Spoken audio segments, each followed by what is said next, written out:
Good morning, children. So, here we are continuing with the further topic, that is cash book of the chapter accounting books and statements. So, this will be the last topic to be covered in this chapter of yours. So, let us begin with what is cash book and all the related concepts and format, etc., regarding cash book. So, let us start with the meaning. Basically, before reading what I have written here, let us discuss in a layman's language. Cash book is a separate book of entry whereby all the transactions which have been incurred in cash, whether in hardcore cash or through checks or bank medium, bank draft, etc., that or those transactions will be recorded in a separate book that is known as cash book. And very important thing, children, if a business is preparing a cash book, that means it is recording all the cash and bank transactions over here in the cash book right away from journal. Then in that case, it need not prepare the various cash account or bank account in leisure. So let us start from here. Meaning of cash book. As you can read here, this book is used for recording all transactions relating to receipt and cash payment. That means all the cash receipts from where we have received the money in cash and all cash payments. We are not concerned about the credit transactions because credit transactions will not be recorded in the cash book. All banking transactions relating to receipts and payments are also recorded in this book. As I told you beforehand, that it will record all the cash receipts and cash payment as well as all the banking transactions. The number of cash transactions is quite large in every business, obviously, and it is quite unpracticable and inconvenient to record all cash transactions in the journal. It is therefore necessary to maintain a separate book for cash transactions, because more or less, even if the business is working on cash and credit both, but definitely the number of cash transactions or the banking transactions, as we know in today's era, we all are working digitally online. So number of cash and banking transactions will be much more as compared to the credit transactions. Therefore, the business, what do they do? Because if we prepare ledger account, we have already learnt what is the format of ledger account, how the ledger account is prepared, etc. It will be very bulky because there are a number of accounts besides cash account which needs to be prepared in the books of ledger. So therefore, what can be done in such a case? A business can prepare a separate book only for cash and banking transactions, which is known as cash book. This book enables a businessman to know the balance of cash in hand and at bank at any point of time. You have already learned the balancing in case of leisure. So the balancing of cash book also is done in the similar manner, just like we did the balancing for cash account.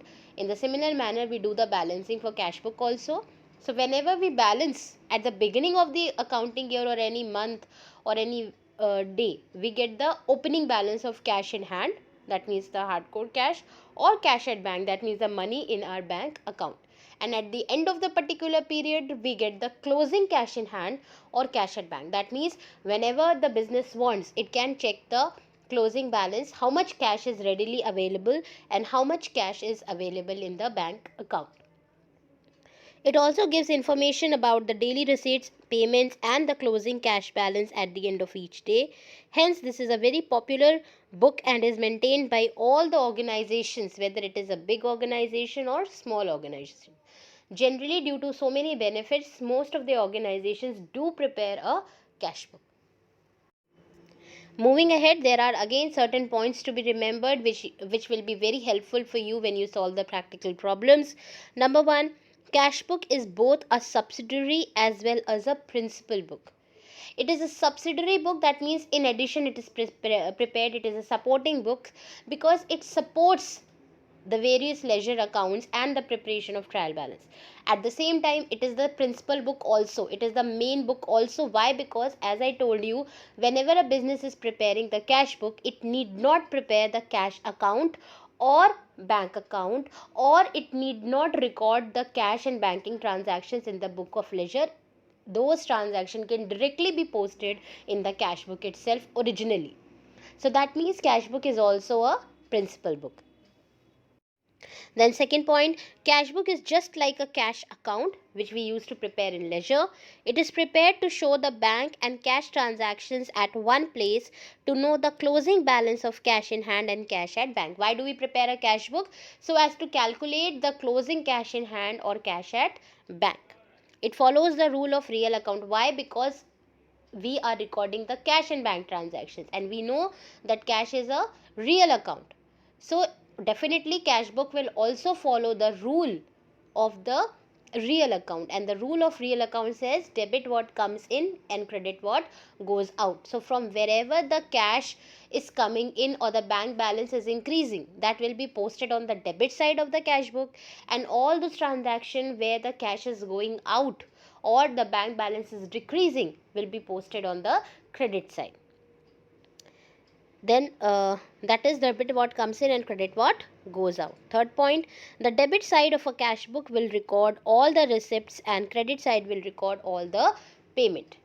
Because again the same thing, debit what comes in, that means what will be coming in, obviously the cash receipts.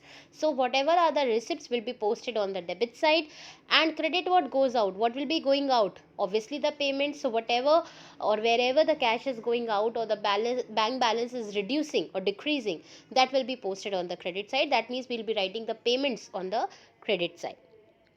And the fourth point, when a cash book is maintained, cash account is not opened in the ledger. We do not prepare cash account in ledger directly.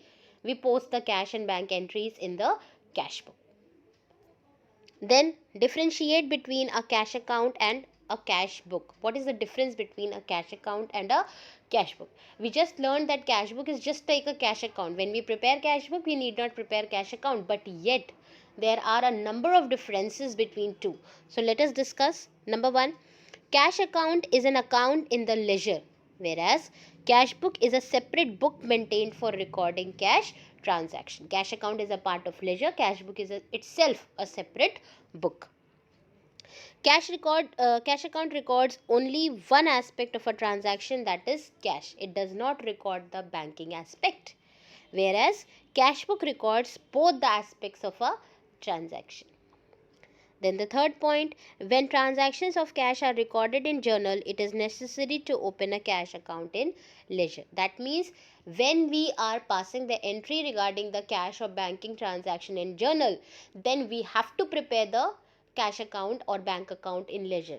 But if we are preparing the cash book, then we need not prepare the journal, we need not pass the cash or bank entries in the journal, and also we need not prepare a cash account in ledger. So in case of cash book, when transactions of cash are recorded in cash book, there is no necessity to open a cash account in the ledger. Then types of cash book. There are four types of cash book. Number one is single column or one column cash book. It is also known as simple cash book. In this case, there is only one column for amount, which records all the transactions related to cash only. It doesn't record the banking transactions basically. Then this is single column cash book where there is one column for the amount. Then second type of cash book is double column cash book. As the name suggests, that double column cash book means the cash book where there are two columns, double column, dual columns of amount. The probability can be, the two columns can be either cash column and discount column, or another probability can be bank column or discount column, or the third probability can be cash or cash and bank column. So these are three types of two column cash book or double column cash book. Then third type of cash book is triple column cash book. As the name suggests, triple. That means in this type of cash book, there will be three amounts column. There will be three columns for the amount on each side. One will be for cash, where we will record all the cash receipts and cash payments. One will be for bank column, where we will record all the payments and receipt made through bank, and one will be the column for discount, where we will record discount allowed and discount received. And the fourth type of cash book is the petty cash book. Petty means small. So petty cash book is a separate cash book which is prepared to record only and only the small nature transactions, let's say 5 rupees, 2 rupees, 10 rupees, like that. So there are four types of cash book. In this case, in your syllabus, you do not have to do the second, that is double column cash book. You just need to do the first, that is single column cash book, triple column cash book, and petty cash book. So we are starting with the single column cash book. As I have already told you, in case of single column cash book, there will be only one amount column which will record all the cash receipts and cash payments. So as you can read here, it is similar to an account. It is somewhat like cash account. As you prepare the cash account, it is somewhat like that only, with one amount on each side. That is one amount column on the debit side and one amount column on the credit side.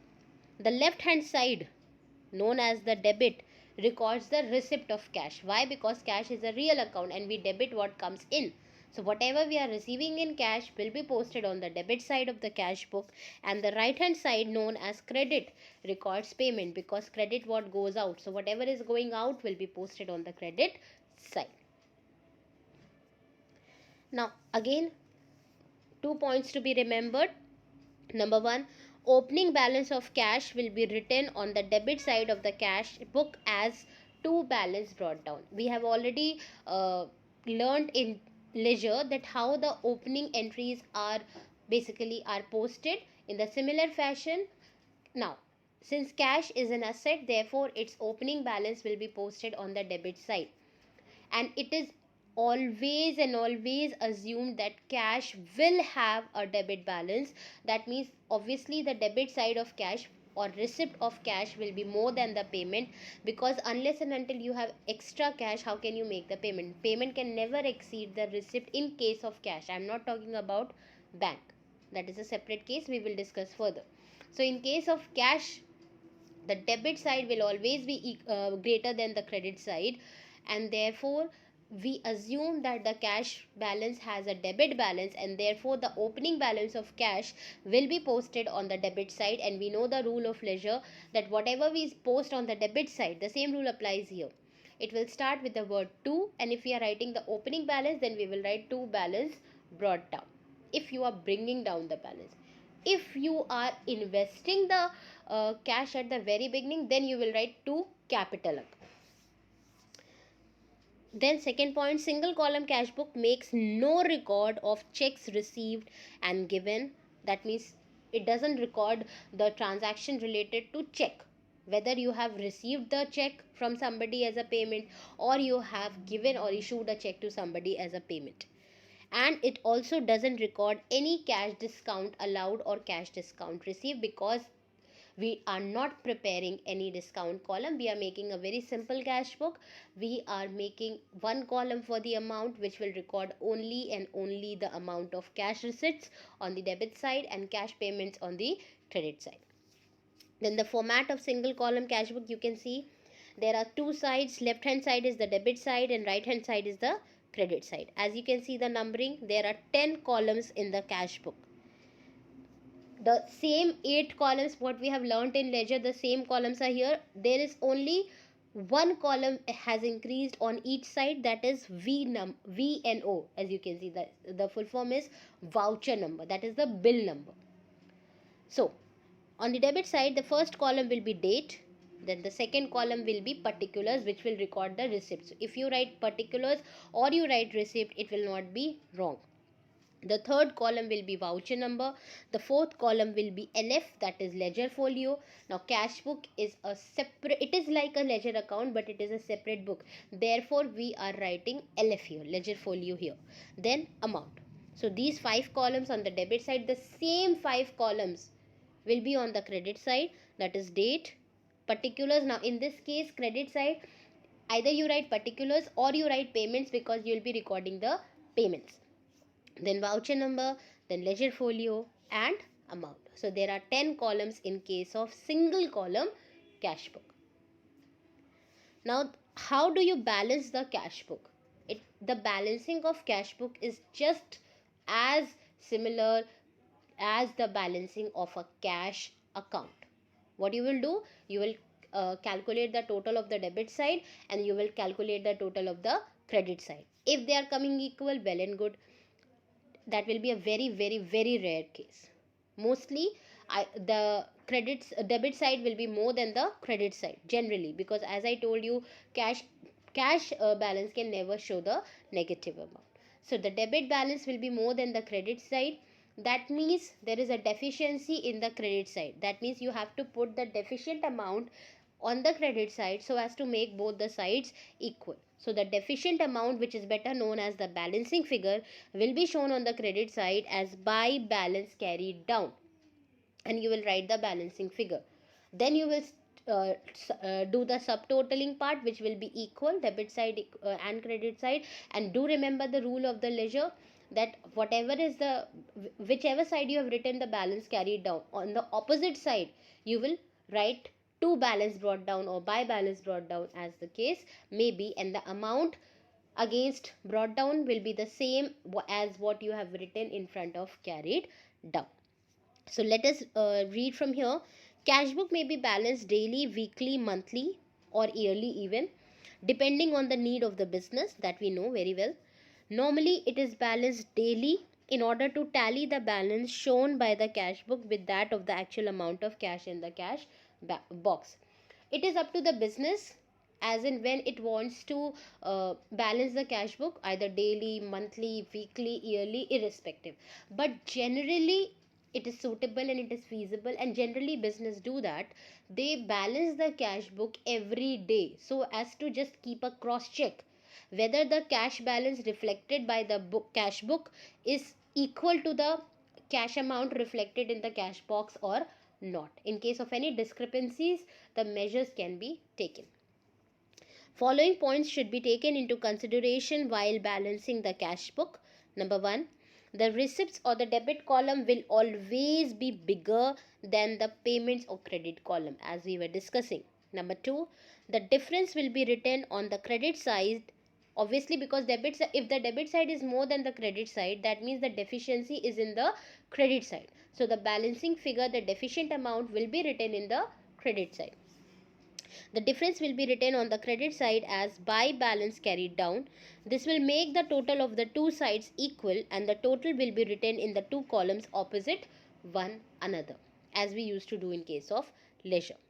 Then third point, very important, the closing balance becomes opening balance of cash in hand at the beginning of the next period. That means if you have balanced on 31st March, then the same balance carried down will be brought forwarded on 1st April, next beginning of the next period, and is written on the debit side as to balance brought down, because the balancing figure, the balance carried down, will always be written on the credit side in case of cash. Therefore the brought forward will be written on the opposite side, that is the debit side. And debit side, whatever we are writing, we are starting with the word to. So we will write to balance brought down. And don't get confused, the amount to be written in balance brought down will not be the total amount, rather it will be the amount which you have written in carried down. Now fourth point, transactions in which party name is not given. I am talking about the cash book. Transactions in which party name is not given are treated as cash transactions and will be recorded in the cash book. Suppose if the question is silent regarding cash as well as regarding the name of the person, then in that case you will assume it to be a cash transaction and you will record it in cash book. For example, if the question says goods sold rupees 20,000, you are neither informed whether the goods are sold in credit, nor you are informed that to whom the goods are sold, name of the party, nothing, everything is silent, just goods sold 20,000. Then in that case you will assume it to be a cash sale and you will show it in the cash book. And since it is a cash sales, that means cash will be coming in, so you will be showing it on the debit side. Fifth point, transactions in which party name is given are treated as credit transactions and will not be recorded in the cash book. If in any question, even if the word cash is not given but the name of the party is given, then in that case you will apply the same rule as in journal. You will assume it to be a credit transaction and you will not record it in cash book, because cash book records only the cash transactions. For example, the question says goods sold to Ram 20,000. Cash word is not given but the name of the person is given, so you will assume it to be a credit sale and you will not record it in the cash book. The sixth point, Transactions in which both party name and cash are given will be treated as cash transaction and will be recorded in the cash book. That we know, which we have already learned in case of journal, that even if the name of the party is given, but if the word cash is given, we do not consider the name of the person. Obviously it is a cash transaction and it will be recorded in the cash book. For example, goods sold to Ram rupees 20,000 in cash. So we have nothing to do with Ram, we have just to do with cash and sales. And while preparing the cash book, as we know, cash book is just like a cash account. So in cash book we will not write the cash aspect. So what we will write, we'll record the sales aspect. And where we will record, because of this transaction cash is increasing, cash is being received, so we will show it on the debit side as to sales account 20,000. So I hope the points which we have discussed till here are clear to you, children. Moving ahead with an example, it is a practical question. It is very much taken from your book itself, and just to make your concepts clear and just to give it a quick recap, enter the following transactions in a single column cash book. 2018, that is the year. March 1st, commenced business with cash rupees 20,000. Very important. The word commenced means started business with cash. That means it is on March 1st, 2018 that your business is being started. It was not existing beforehand. If the question would have said that at the beginning of the year there was cash amounting to 20,000, then we would have written to balance brought down on the debit or the receipt side. But here the question is saying commenced business with cash or started business with cash 20,000. So what should be the entry? Cash account debited to capital account. So in this case you will not write cash, you will write capital. And because of this transaction, money is coming in the business. Therefore on the receipt side of the cash book you will write to capital account 20,000. Then March 2nd, bought goods for cash. Again you are purchasing the goods for cash. And if you are purchasing the goods, that means you are paying the money in return. That means cash is going out. It is a cash payment. So this will be shown on the payment or the credit side as buy purchases 5,000. You will not use the word cash in case of single column cash book. Then March 5th, sold goods for cash 4,000. Again, goods are being sold for cash. That means cash is coming in. So it will be recorded on the debit side, on the receipt side as to sales account 4,000.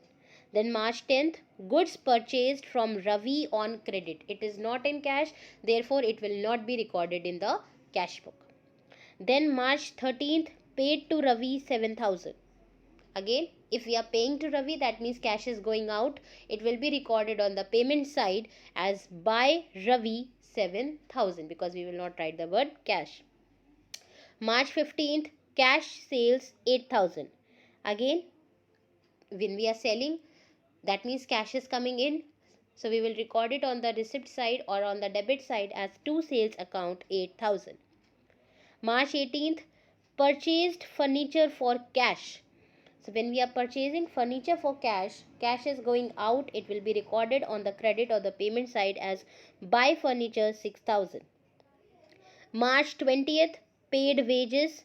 Now we know that wages, rent, commission, all the nominal accounts, even if the word cash is not given, we assume it to be in cash. So when we are paying wages rupees 380 in cash to be assumed, that means cash is going out. It will be posted on the credit side or on the payment side as buy wages 380. In the similar fashion, paid rent also, buy rent 400 on the credit side or on the payment side. Then received commission 600. When we are receiving the commission, that means cash is coming in. So it will be posted on the debit side as to commission 600. Then withdrew for personal use or personal expenses. That means, and again personal expenses or personal use means drawings. So whenever the proprietor is taking out some money for his personal use, that means cash is going out. So it will also be shown on the payment or the credit side as buy drawings 1,000. And then last, paid salary. Again, nominal account we are paying, that means cash is going out. So on the credit side we'll write buy salary account 900, and whatever the date is, March 1st, March 26th, March 31st, etc., that will be written on the date column. So this is the solution. As you can see, In the books of cash book, then we have shown left hand side the debit side and right hand side the credit side. Then we have shown the columns, first of all date, then particulars or receipt, then voucher number, then ledger folio, amount. And then we are starting with the credit side columns, same columns, date, particulars or payments, voucher number, ledger folio and amount. As you can see, we have done the posting on the debit side. On the receipt side, we have shown two capital account 20,000 in the amount column, two sales account 4,000 in the amount column, two sales account 8,000 in the amount column, and two commission account 600 in the amount column. On the credit side, you can see we have written buy purchase account 5,000, buy Ravi 7,000, buy furniture account 6,000, buy wages account 380, buy rent account 400, buy drawings account 1000, and buy salary account 900. And in the date column, we have written the respective date: March 1st, 5th, 15th, 26th, March 2nd, 13th, 18th, etc. And do remember, children, unless and until something is specified in the question, we will do the balancing at the end of the month. So here now, after posting all the transactions, what you will do, you will total the debit column or the receipt column, and then you will write total receipt. As you can see in the particulars column, it is written total receipt. And what is the total of debit side? 32,600. Then on the credit side, as you can see, you will total the credit side or the payment side, and in the particular column you will write total payments, and the total payment is 20,680. Obviously the debit side is greater than the credit side. And how much is the balancing figure or the deficient amount? 11,920. How have you got it? 32,600 minus 20,680, which comes to 11,920. And since you are writing this balancing figure on the credit side, therefore you will write buy balance carried down 11,920, and this balancing will be done at the end of the month, therefore the date will be March 31st. And then you will show the subtotal 32,600 on the debit side and 32,600 on the credit side. Then what you have written carried down in the credit side, on the opposite side, after doing the totaling, you will be bringing it forward on the next beginning date. That means after 31st March comes April 1st. So in the date column you will write April 1st to balance brought down, and the amount will be what you have written in carried down and not the total amount. So the amount will be 11,920. So this is how you will prepare the single column cash book and how you will balance it. Now the hint: cash book never records the credit transactions, hence no record will be made in the cash book of the credit purchase of goods from Ravi on March 10th, that we have already discussed. So I hope all the points which we have done here is clear to you, children. Just go through the video once again and revise the topics.